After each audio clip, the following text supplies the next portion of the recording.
제가 먼저 읽겠습니다. 또 여호수아가 아침에 일찍이 일어나서 그와 모든 이스라엘 자손과 더불어 시딤에서 떠나 요단에 이르러 건너가기 전에 거기서 유숙하니라.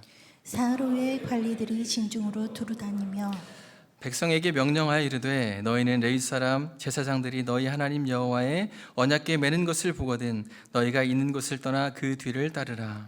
그러나 너희와 그 사이 거리가 2000 규빗쯤 되게 하고 그것에 가까이 하지는 말라.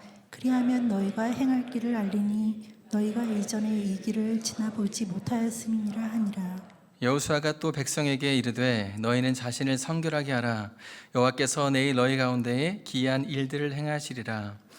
여호수아가 또 제사장들에게 말하여 이르되 언약궤를 메고 백성의 앞서 건너가라 하매 곧 언약궤를 메고 백성의 앞서 나아가니라. 아멘.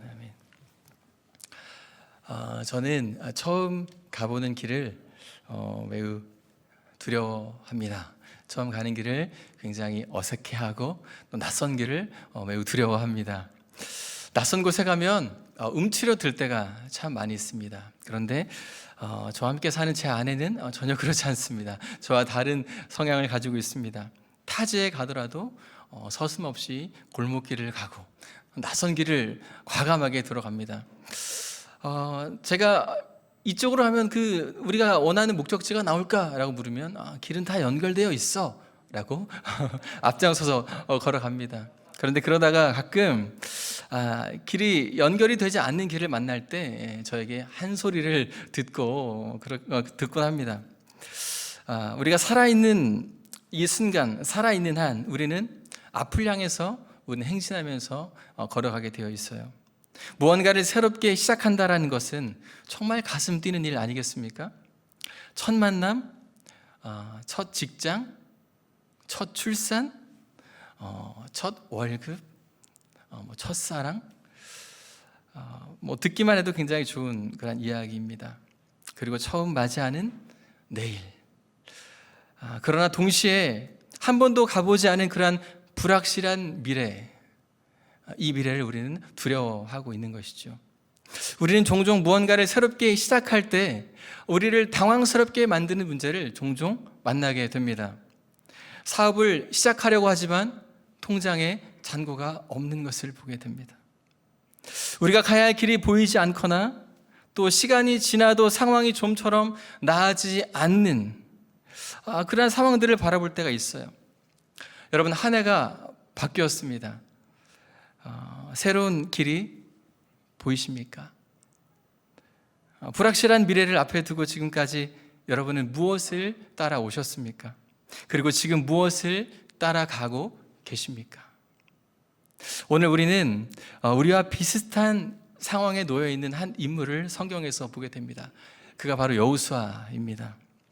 여호수아는 하나님께서 약속하신 가나안 땅으로 가기 위해서 먼저 그가 머물고 있었던 시딤에서 떠나서 13km 정도 되는 거리까지 걸어가서 요단강 강가에 그가 머물러 지내고 있습니다. 이 강변에서 3일의 시간을 그가 보내고 있습니다. 여호수아가 가야 하는 곳, 그것은 요단강을 건너서 가야 되는 그러한 가나안 땅이었습니다. 이 땅은 조상 대대로 하나님께서 약속해 주신 땅이었습니다. 그러나 이 길은 한 번도 가보지 않은 길, 여호수아에게 있어서, 이스라엘 백성들에게 있어서 한 번도 가보지 않은 길인 것이죠. 더군다나 그들의 눈앞에 지금 무엇이 있는가 말씀을 보니까 요단강이 있습니다. 이 요단강이 평소에는 이 넓이가 30m, 깊이가 1m에서 3m 정도 되는데 이 당시에 여호수아가 머물러 있었던 이 당시에는 이 계절이 보리를 수확하는 계절이었습니다. 그러니까 이 계절에 3월, 4월 되는 이 계절에는 우기에서 건기로 넘어가는 그러한 시점이어서 많은 비가 내립니다. 또 더군다나 헐몬산에서 쌓여 있었던 그러한 눈이 녹아서 많은 물을 이루게 되는 것이죠. 그래서 강폭이 30m였는데 1.6km까지 넓어지게 되는 것이고, 또 이 강의 깊이도 3m에서 4m까지 깊어지게 되는 것이에요. 그래서 자주 이 3월, 4월쯤 되면 이 요단강이 자주 범람했습니다. 물이 요단강에 이 둑을 넘치는 계절, 이 계절이 바로 여호수아가 지금 서 있는 계절이었습니다. 15절 말씀에 이렇게 이야기합니다. 요단이 곡식 거두는 시기에는 항상 언덕에 넘치더라. 요단강을 바라보는 여호수아 그리고 그 주변에 많은 사람들이 있었겠죠. 엄마의 손을 붙잡고 있는 한 아이가 이렇게 엄마한테 이야기합니다. 엄마, 우리가 내일 가나안에 가는 거 맞아요? 그런데 우리가 가나안을 가는데 지금 이 앞에 있는 이 물을 어떻게 건너가게 되는 거죠? 우리가 건너갈 수는 있는 거예요? 아이가 엄마 이렇게 이야기를 했겠죠. 성경에는 기록되어 있지만 한번 그런 상상을 해봅니다. 여호수아와 사람들의 눈에 보이는 것, 그것은 무엇입니까? 온통 물뿐입니다. 그들의 눈앞에 물만 가득히 보이고 있습니다. 그들의 눈앞에 장애물이 가로막고 있습니다. 불확실한 미래, 보이지 않는 길.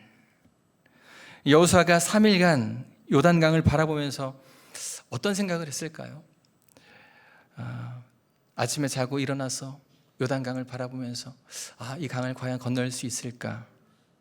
강물이 줄어들기만을 바랬을지도 모르겠어요. 자고 일어나면 하나님께서 강물을 좀 줄어들게 하시겠지.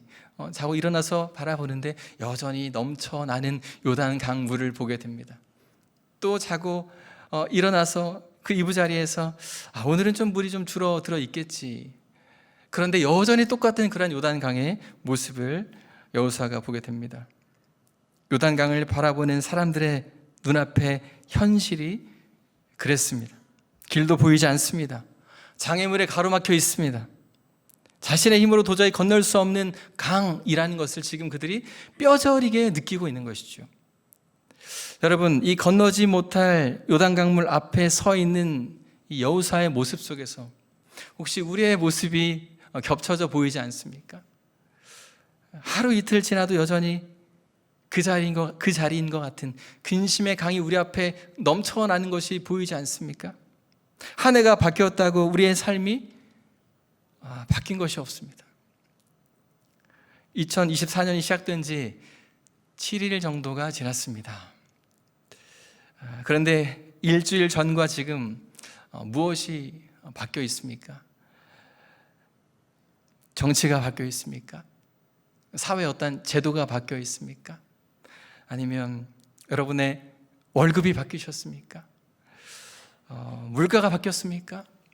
아니면 병원에서 진단 내린 병명이 바뀌었습니까? 우리 아이들의 어떤 학력이 바뀌었습니까? 진로가 바뀌었습니까? 여러분의 컨디션은 좀 나아지셨습니까? 스트레스는 좀 어떠십니까? 우리 앞에 막고 서 있는 이 세찬 강물이 넘쳐서 우리가 익사할 것 같습니다. 걱정의 강물, 염려의 강물, 그리고 이 강물이 빠져나가기를 기다려보지만 하루 이틀이 지나도 빠져나갈 것 같지 않은 강물의 모습을 우리가 바라볼 때가 참 많이 있는 거죠. 한 해가 더해갈수록 체력이 방전되는 속도가 빨라집니다. 오늘 오전에 안내를 서는 어떤 권사님께서 말씀하세요. 목사님 아직 젊으셔서 모르시는데요, 50대가 꺾이기 시작하면서부터 몸이 회복이 잘 안 된다고 저에게 말씀하시더라고요. 제가 그렇게 젊진 않지만 저도 좀 이렇게 말씀을 드리고 싶었지만, 저 젊진 않은데 저도 힘듭니다 이렇게 말씀을 드리고 싶었지만 꾹 제가 눌렀습니다. 미래가 보이지 않아요. 이때 우리의 입에서 한숨 섞인 말 한마디가 나오지 않습니까? 하나님, 여전히 상황이 변하지 않고 여전히 그대로인걸요. 제가 무엇을 하기를 주님 원하십니까? 무엇을 하기를 원하십니까? 여러분, 지금 무엇을 계획하고 계십니까?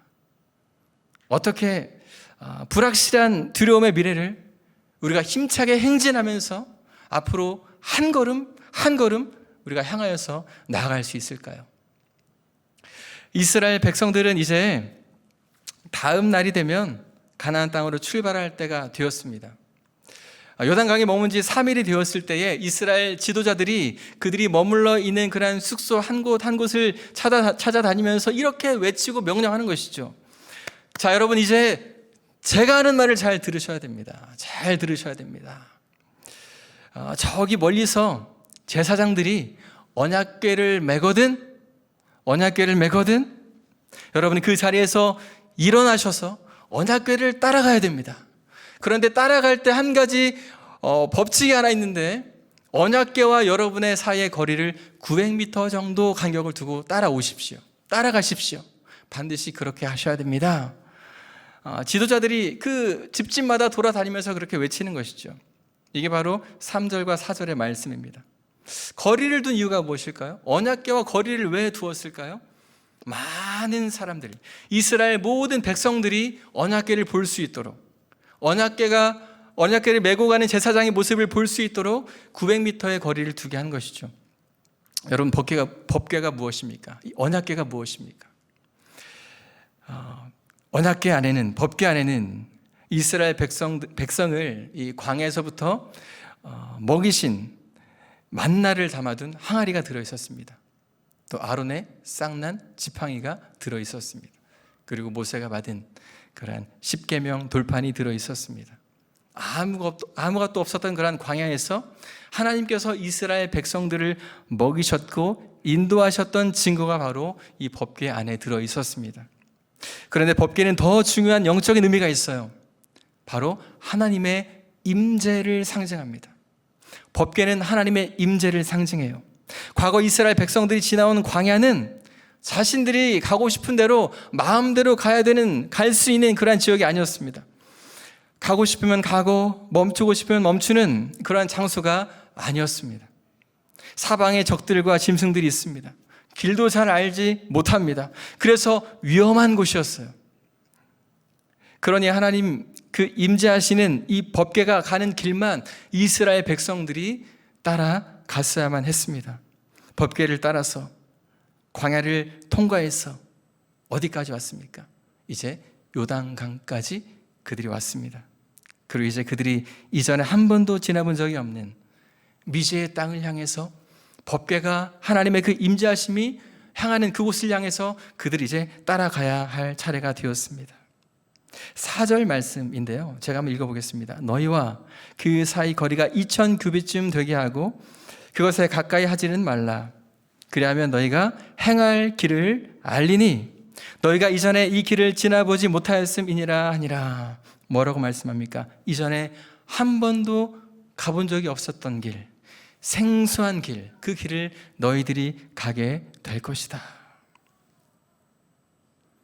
이스라엘 백성들이 눈앞에 있는 이 불확실한 미래를 그들이 확실하게 걸어갈 수 있는 길은 바로 앞서 가시는 하나님을 따라가야만이 그들이 확실한 길을 걸어갈 수 있게 되는 것입니다.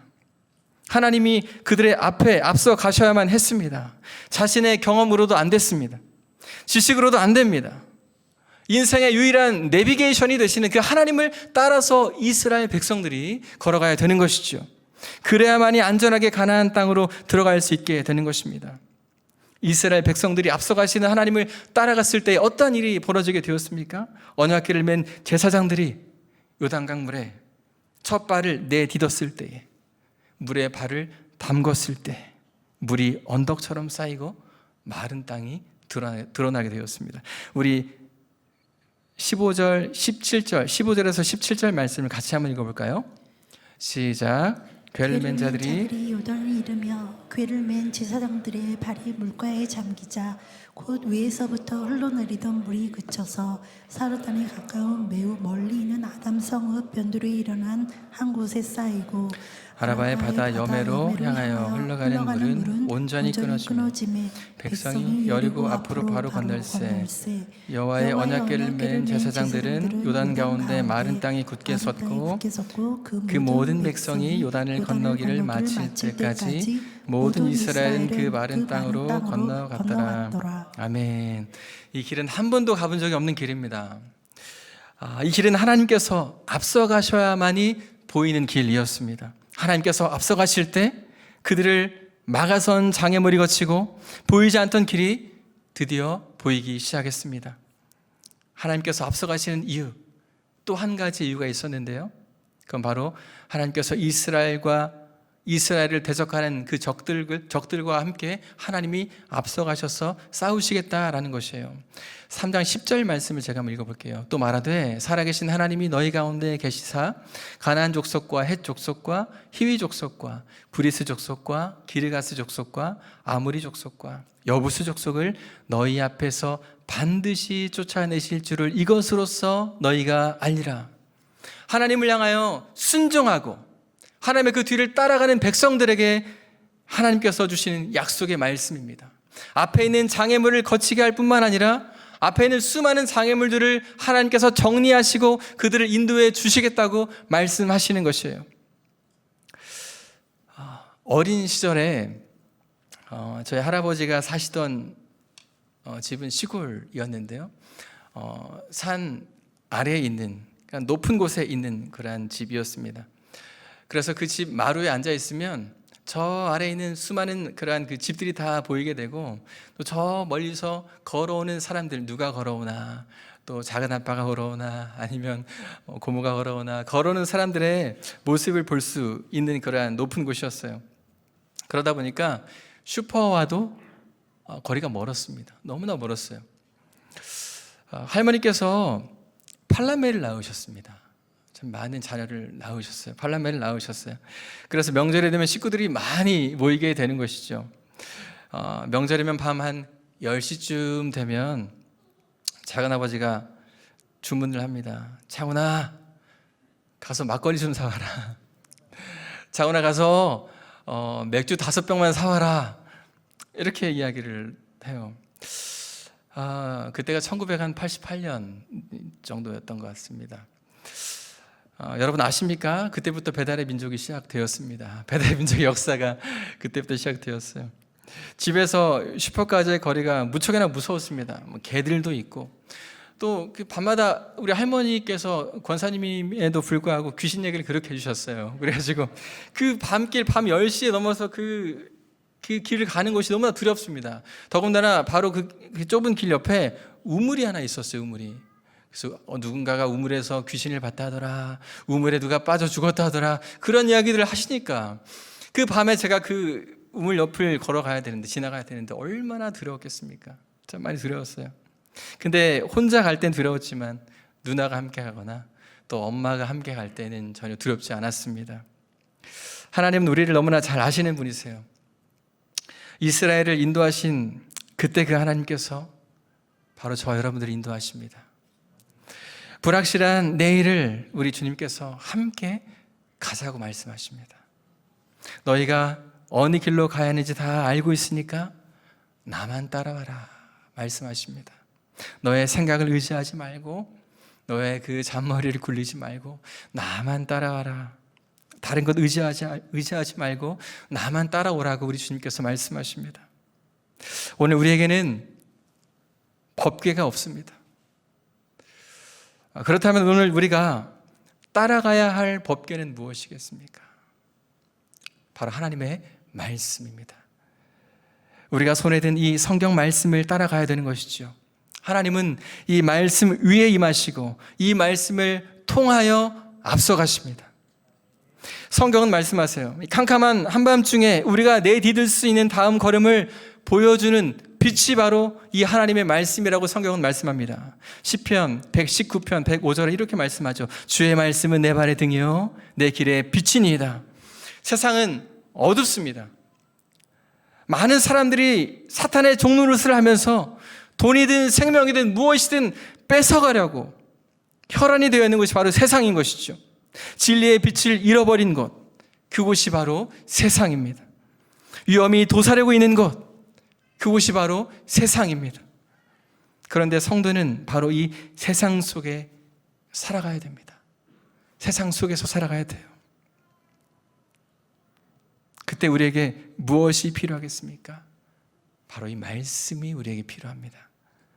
우리를 가장 안전한 길로 인도하시는 이 말씀을 우리가 의지해야 되는 것이죠. 시편 143편 8절에 이렇게 말씀합니다. 우리 같이 한번 읽어볼까요? 시작. 아침에 나로 하여금 주의 인자한 말씀을 듣게 하소서.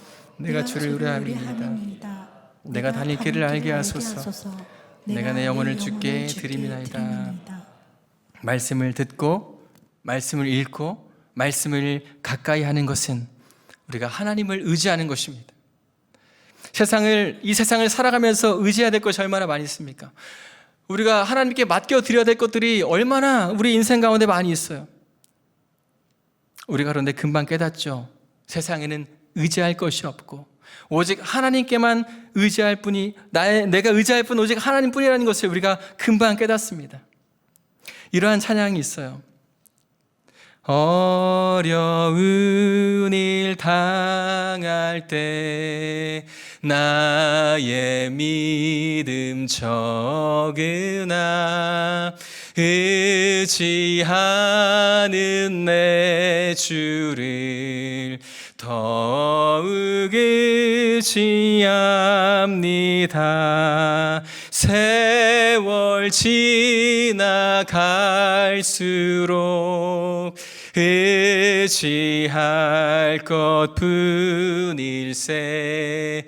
무슨 일을 당해도 예수 의지합니다. 여러분, 다른 것 말고 우리 주님만 의지하시기를 바랍니다. 그런데 여러분, 우리가 이 말씀을 의지하지 못하도록 방해하는 두 글자가 있습니다. 두 글자. 그게 바로 바쁨이라는 두 글자입니다. 최근 연구 결과에 따르면요, 스마트폰을 사용하는 그런 수많은 사람들, 이 사람들이 평균 하루에 2617번 스마트폰을 만진다고 합니다. 그리고 이 사람들이, 현대인들이 스마트폰을 몇 시간 사용하는가 보니까 대략 한 2시간 30분 정도 사용한다고 해요. 그러니까 디지털 혁명 이전인 2000년에는 주의 집중 시간이 12초였다고 합니다. 주의 집중 시간이 12초. 그런데 지금 몇 초로 떨어졌을까요? 지금은 8초로 떨어졌다고 합니다. 여러분, 금붕어의 주의 집중 시간이 몇 초인지 아십니까? 9초입니다. 우리가 사람이 금붕어보다 지금 주의 집중 시간이 떨어졌다라는 것, 얼마나 가슴 아픈 현실인가 모르겠어요. 하나님께 집중하기가 그만큼 어려워진 것 아니겠습니까? 슬로우 영성이라는 책에서 이렇게 이야기를 해요. 사탄은 우리가 생각하는 것보다 훨씬 더 영악하다.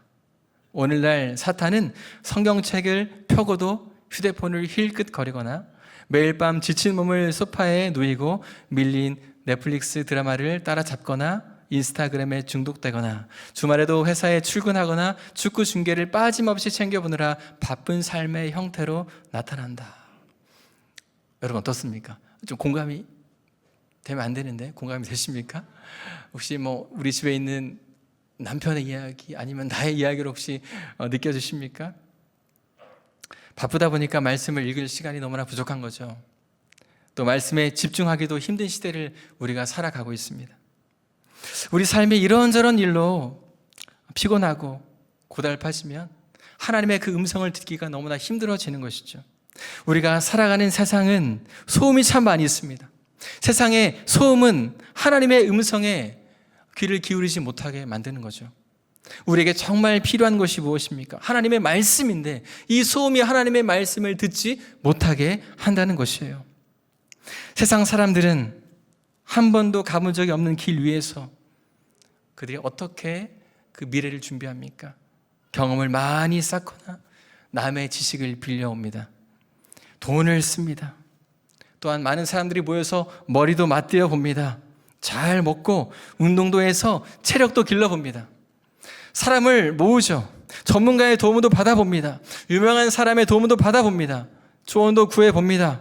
그런데 여러분, 경험으로 되던가요? 돈으로 되는 일이겠습니까? 머리를 맞댄다고 되는 일이겠습니까? 건강하다고? 전문가가 도와준다고? 길이 보였습니까? 사람들이 낸 길, 세상 사람들이 만들어낸 길, 이 길은 세상에 널려 있습니다. 교회 다니지 않는 사람들도 수많은 사람들이 걸어가는 길이 바로 세상에 널려 있는 길입니다. 이 낯선 길을 앞에 두고 계신 여러분, 우리가 이 길을 어떻게 걸어가야 되겠습니까? 배를 이끌고 가는 선장은 우리가 아닌 것이죠. 인생의 키를 내가 붙잡으면 배가 산으로 갑니다. 하나님이 우리 인생의 선장이시고 하나님이 우리를 이끄시게 해야 된다는 것이에요. 우리는 이제 하나님을 따라가지 못하도록 방해하는 모든 것들의 매듭을 이제는 끊어내야 되는 것이죠. 여러분, 새로운 일을 계획하셨습니까? 새로운 학업, 새로운 직장, 새로운 사업, 새로운 가정, 여전히 진행 중인 상황 가운데 계십니까? 기다리다가 지치셨습니까? 더는 안 될 것처럼 느껴지십니까? 불확실한 미래가 여전히 두려울 것처럼, 두려운 것처럼 마음속에 느껴지십니까? 하나님께서 바로 여러분에게 앞서가시는 그 뒷모습을 보고 따라오라고 말씀하십니다. 하나님의 그 뒷모습을 보면서 따라간다라는 것, 이것은 무엇이겠습니까? 바로 순종하는 삶을 살아가는 것입니다. 하나님께서 가라 하면 가고 하나님이 멈추라 하면 멈추는 것이 바로 순종하며 살아가는 것이죠. 하나님이 앞서 가실 때에는 우리가 모르는 상황을 정리하면서 우리의 앞길을 열어 가십니다.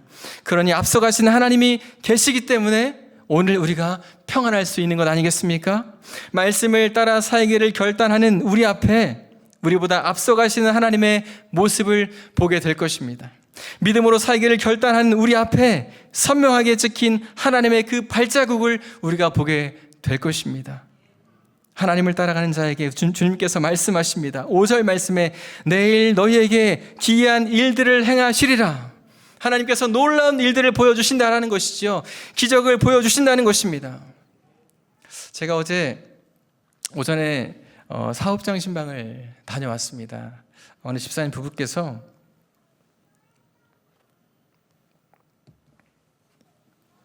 유통업을 하고 계시는데요. 본래 집사님께서 주류 유통 쪽에서 일을 좀 하셨었습니다. 주류라고 하면 말 그대로 술, 와인, 맥주 이런 종류의 술들이겠죠. 이 회사에서 근무를 하셨어요. 이 주류에 관해서는 전문가라고 할 만큼 많은 사람들이 그렇게 인정을 해줬다라는 거예요. 그래서 기반도 잘 다져오시고 또 거래처와도 좋은 관계들을 잘 맺어오셨습니다. 그러다 보니까 수입도 좀 많이 있으셨어요. 근데 2009년 예배 시간에 말씀을 듣다가 하나님께서 딱 마음을 치시는 그런 말씀을 듣게 되었어요. 이제는 내가 술 장사를 하지 않겠다 라는 마음을 하나님께서 주셨습니다. 그리고 마음에 다짐하고 회사에 이렇게 이야기를 하시는 것이죠. 저는 이제 주류를 하지 않고 이제 음료수를 제가 유통하고 싶습니다. 그리고 사표를 쓰고 나오셨어요. 그러고는 음료 유통 사업을 시작하셨습니다. 집사님에게 이 길은 처음 가보는 길이죠.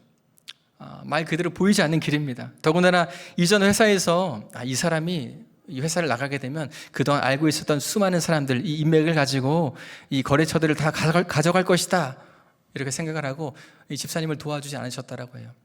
이 집사님이 이제 나가서 맨땅에 헤딩을 하는데 사무실도 없고 그냥 트럭 한 대를 가지고 그렇게 시작을 하셨다라는 거죠.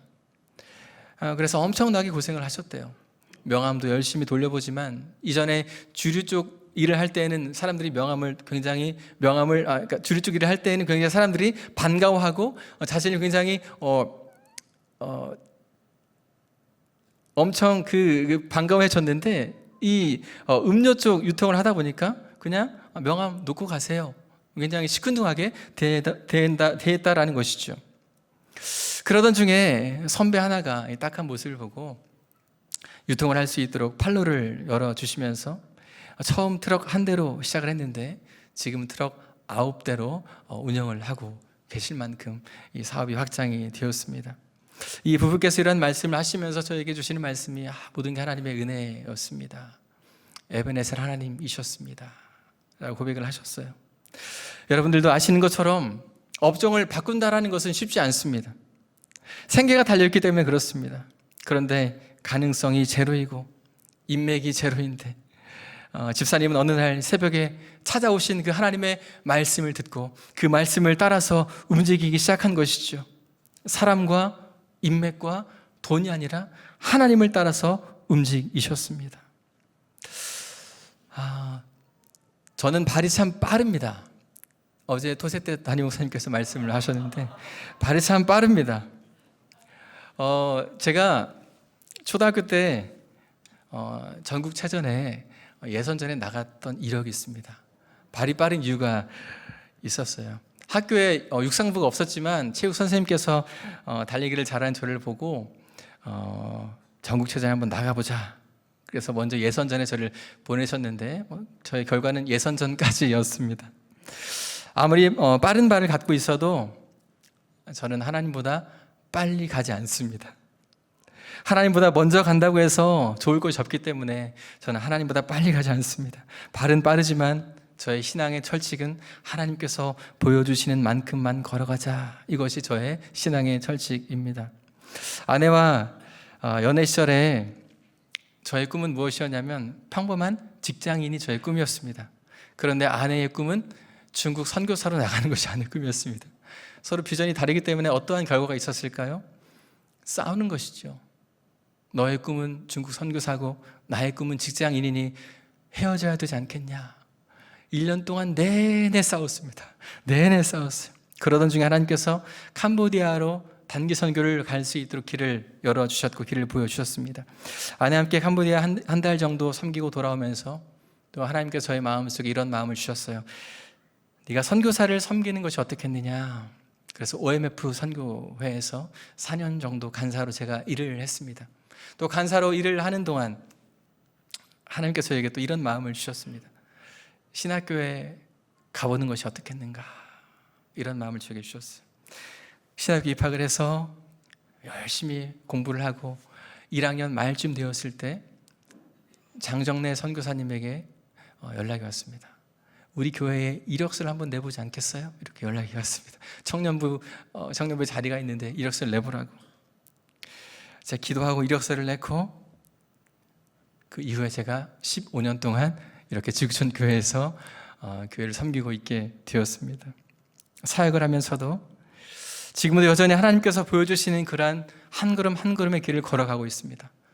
사역도 그렇게 하고 있고 학업도 그렇게 걷고 있습니다. 오늘 저의 삶은 모든 것이 다 앞서가시는 하나님을 따라온 그러한 모든 것의 결과였습니다. 저도 처음 걷는 길이 두려웠습니다. 저희 가정에도 많은 크고 작은 일들이 있었습니다. 아버지의 반대도 있었습니다. 그러나 하나님께서 앞장서셔서 가시는 길이었기 때문에 하나님을 따라가는 길이었기 때문에 순종하여서 걸어가는 이 길이 저에게 안전한 길이 될 수 있었습니다. 사랑하는 여러분, 우리는 아침에 눈을 뜨고 밤에 눈을 감는 순간까지 우리는 계속해서 길을 걸어갑니다. 어디로 가는지 알지 못하면서 걷고 때로는 알면서 걷는 것이 바로 우리의 인생인 것이죠. 때로는 내일을 알 수만 있다면 얼마나 좋을까 이렇게 생각해 보기도 합니다. 그러나 우리는 길을 몰라도 우리의 길을 아시는 하나님이 우리에게 계십니다. 하나님은 크신 손으로 세상을 만드신 분이시죠. 우리를 만드신 분이십니다. 하나님은 땅의 깊음도 아시고 산의 높음도 아시고 바다의 길과 육지의 길과 모든 항로를 아시는 분이 바로 하나님이십니다.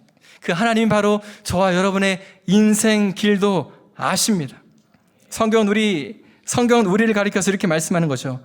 우리는 그가 기르시는 백성이고 그의 손이 돌보시는 양이다. 이렇게 말씀하십니다. 양은 길을 몰라도 길을 아는 목자의 인도함을 받습니다. 목자는 양떼를 최상의 장소로 인도하는 것이죠. 우리 하나님은 선한 목자이시기 때문에 우리를 가장 좋은 길로 인도해 주십니다. 때때로 우리가 울퉁불퉁한 길을 만나게 되기도 합니다. 움푹 파인 길을 만나게 되기도 합니다. 발이 빠지는 길을 우리가 걷게 될 수도 있습니다. 그런데 여러분, 그곳은 바로 목적지가 아니기 때문에 인생의 과정이기 때문에 여러분 괜찮습니다. 다만 우리가 해야 될 것이 무엇이겠습니까? 하나님이 어떠한 분이신지를 알고 우리 주님의 그 발자취를 따라서 주님의 그 뒷모습을 바라보면서 우리가 믿음으로 한 걸음씩 한 걸음씩 걸어가는 것이죠. 우리는 알지 못하던 어제를 살아왔습니다. 그리고 이제 볼 수 없는 내일을 살아갈 차례가 되었습니다. 그러나 우리가 기쁨으로 살아낼 수 있는 이유가 무엇이겠습니까? 바닷길을 아시고 하늘길을 아시고 저와 여러분의 인생길을 아시는 하나님께서 우리 인생길의 전문가이시기에 주님 우리 앞에 앞서가시기에 우리가 담대하게 평안한 마음을 가지고 그 길을 걸어갈 수 있는 것 아니겠습니까? 살다가 울퉁불퉁한 길을 만났다고 해서 여러분 의심하지 마시기를 바랍니다. 확실하게 인도하시는 말씀을 붙잡고 따라가시기를 바랍니다. 우리의 미래는 바로 목자의 손에 달려 있습니다. 하나님께서 우리에게 내밀어 주신 손을 붙잡고 함께 걸어가시기를 바랍니다. 우리의 길이 낯선 길이라도 저와 여러분의 길은 가장 안전한 길이 될 것입니다. 여러분 가운데 기적이 아니면 답이 없는 삶을 살아가고 있는 분이 계십니까? 하나님이 나의 삶 가운데 기적을 부어주시지 아니하시면 답이 없는 하루를 보내는 분이 계십니까? 그렇다면 지금 바로 이곳에서 하나님의 그 놀라운 기적을 여러분 경험하시기를 바랍니다. 하나님은 기적을 준비해 놓고 계십니다. 이 기적은 바로 하나님이 우리보다 앞서 가실 때 일어나게 되는 것이죠. 2024년 여러분의 모든 인생 가운데 우리보다 앞서 가셔서 모든 장애물을 제거하시고 우리의 길을 평탄케 하시는 그 주님을 바라보시면서 믿음으로 한 걸음 한 걸음 걸어가시길 바랍니다. 여러분의 삶 현장 가운데 놀라운 축복을 우리 주님께서 부어주실 것입니다. 아멘. 우리 다시 한번 찬양하시겠습니다. 마음을 모아서 함께 찬양하겠습니다. 시작됐네 우리 주님의 능력이 나의 삶을 다스리고 새롭게 하네 자유하네 죄와 사망으로부터 나의 삶은 변하구나 충만하네 은혜로다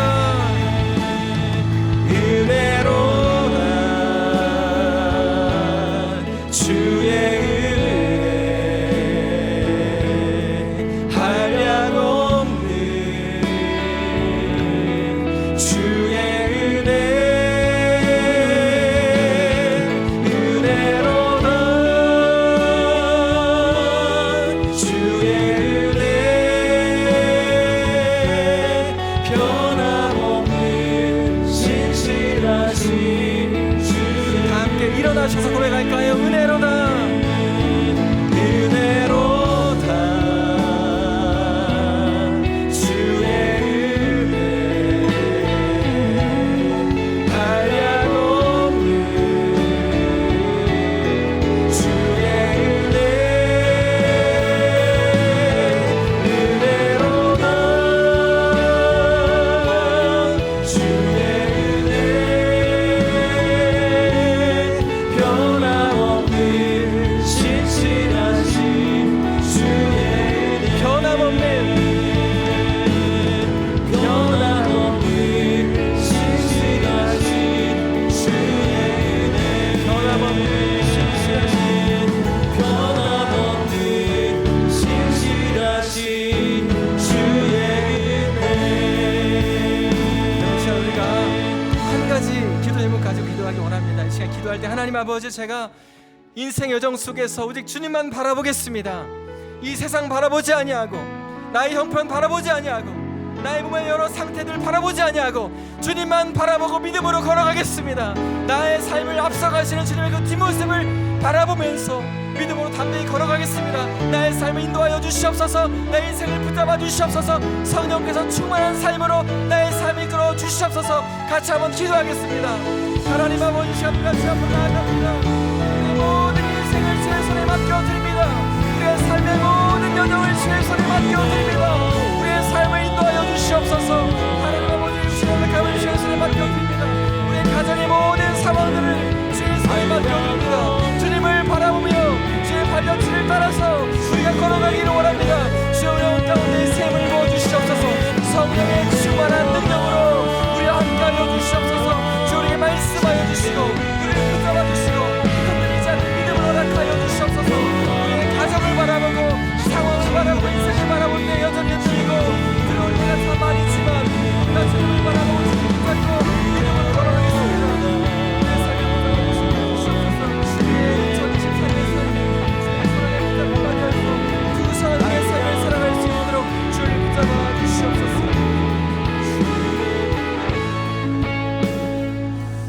살아계신 하나님 아버지, 우리의 앞날을 바라보고 우리의 형편을 바라볼 때 여전히 우리의 눈에 보이는 것은 나의 한계요, 때로는 절망스러운 모습들을 볼 때가 참 많이 있습니다. 하나님, 육신의 연약함 가운데 있어서 회복될 조짐이 보이지 않는 나의 육신의 연약함으로 인하여서 때때로 절망할 때도 있었습니다. 그러나 하나님, 이제는 내가 나의 형편을 바라보지 않고 상황을 바라보지 않고 오직 하나님만 바라보기를 원합니다. 우리를 앞서가시는 주님만 바라보기를 원합니다. 우리의 삶을 붙잡아 주시고 우리의 삶을 이끌어 주시는 주님만 바라보며 달려가기를 원합니다. 우리 눈앞에 수많은 강물이 우리를 삼킬 것처럼 있지만, 놓여있지만, 그러나 주님 그 강물을 갈라내시고 마른 땅으로 걷게 하시는 주님을 우리가 바라봅니다. 성령이 우리의 삶을 붙잡아 주시고 예수 그리스도의 인도하심을 따라서 담대히 한 해의 삶을 살아갈 수 있도록 붙잡아 주시옵소서. 우리의 모든 평생이 주의 성령이 이끌어 주시는 삶이요, 주님을 바라보고 주님 붙잡는 삶이 될 수 있도록 우리 인도해 주시옵소서. 이제는 우리 구주 예수 그리스도의 은혜와 하나님 아버지의 무한하신 사랑하심과 성령님의 위로 교통하심의 역사가 여전히 나의 삶은 부족하지만, 그러나 주님만 바라보고 믿음으로 달려가기를 소망하는 주의 사랑하는 백성들 머리머리 위에 삶과 가정 가운데 우리 교회 위에 이제부터 영원토록 함께 하시기를 축원하옵나이다. 아멘.